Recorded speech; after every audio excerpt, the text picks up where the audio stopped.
just use some dowels. And let me get a cutter and a pen.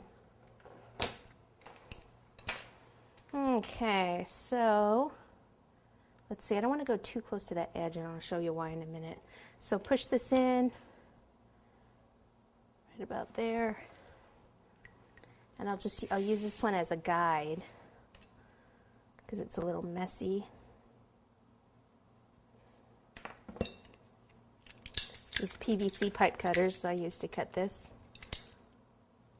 Hold on to it so it doesn't fly across the room. And then do your next piece. So I need 4. Sometimes if you mark all 4 of them at once, they end up being different sizes. But I've done that before too. I mean, then you can trim them up.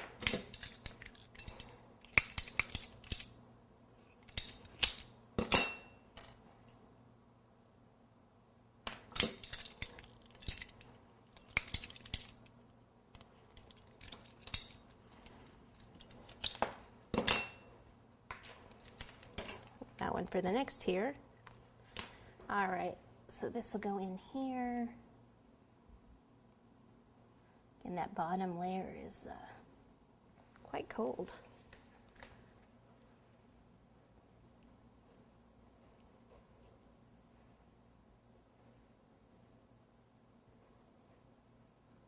Okay, now one thing I want to think about, you know, when a gift bag in the side, that's where it's going to be kind of like a, you know, trick or treat bag that opens up, you know, that's flat, and then you open it up.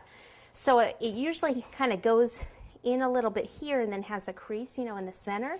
So I want to make sure, like here, that I actually will end up, like, this is good that this cake is still frozen. I can just, I could cut this board a little bit, and I could actually cut in a little bit this cake. So probably want to just cut in like something like this.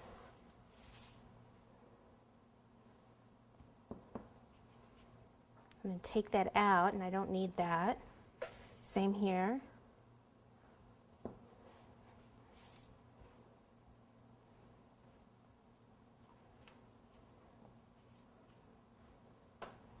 Then I need to get rid of that cardboard.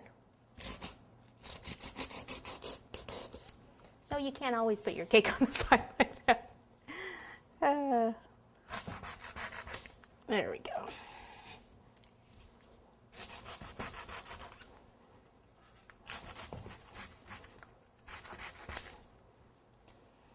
Okay, now I can go ahead and needs a little bit more buttercream in there.